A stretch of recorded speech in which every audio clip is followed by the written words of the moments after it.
Welcome everybody to a special edition, special morning edition to the FantasyLion.com video blog.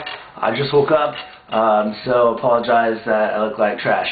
Just wanted to go ahead and run through a couple things, get you guys going. Week 15, got some really good news. Larry Fitzgerald, his MRI came back negative, so he should be a go this week. That's huge news to all of you Larry Fitzgerald owners like myself.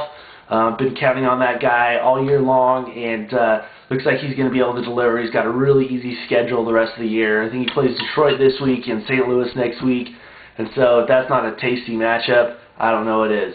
So awesome news for Larry Fitzgerald owners. The other guy that's hurt and out for a couple weeks that I wanted to talk about is Jeremy Maclin. He's got the plantar fasciota.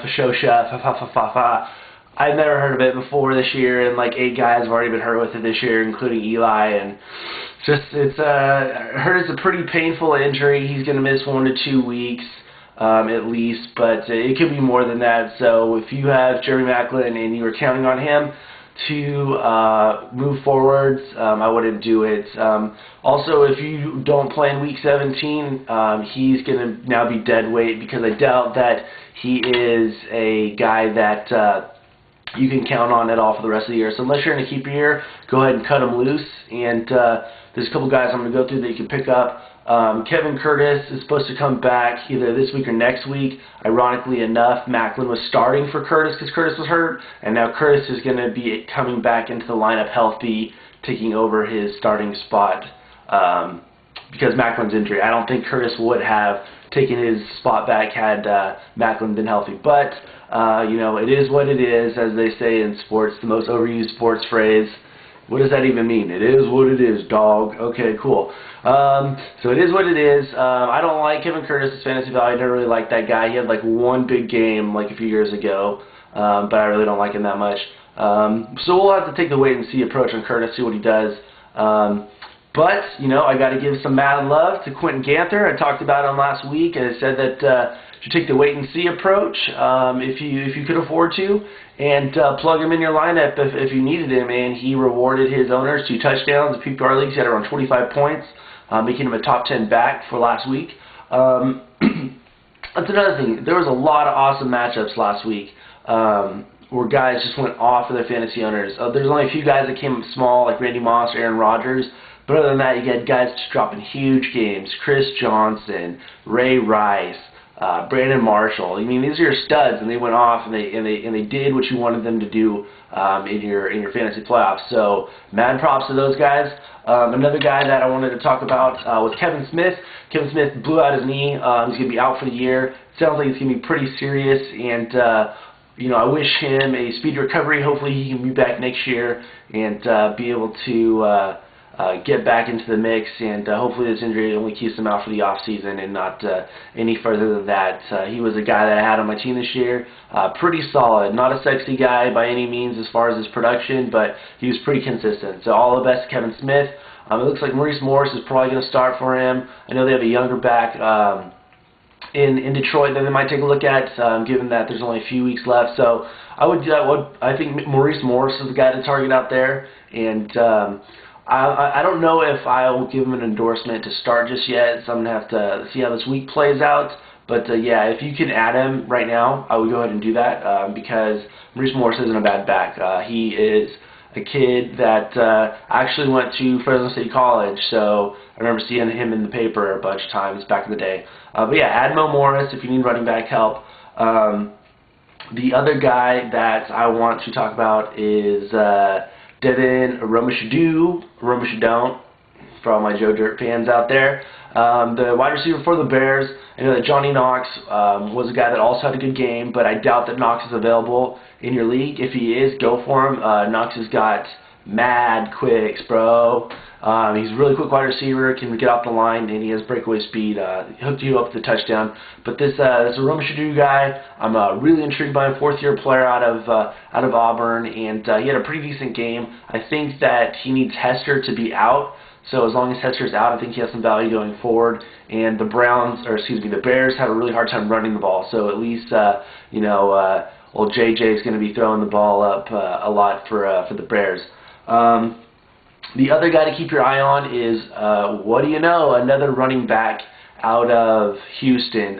His name's Arian Foster, rookie or second-year player. I think he's a rookie, but he's out of Tennessee. Gary Kubiak said that he's going to get more involved in the mix. They probably just want to see what they have in the kid now that Slayton's out, and they don't have very much to play for. But that just makes things even worse for that whole backfield with Moats and Chris Brown. And you've got this Arian Foster kid.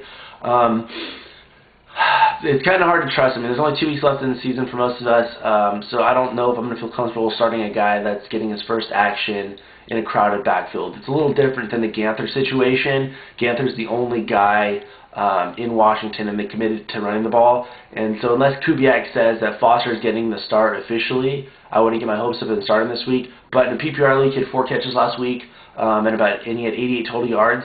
So it's pretty decent for some part-time work, 13 points. So he may not be a bad option for some deeper leagues. And the last 3 guys that I want to talk about getting some buzz on the internet is Josh Cribbs, Evan Moore, and Chris Jennings. They're all players for the Browns.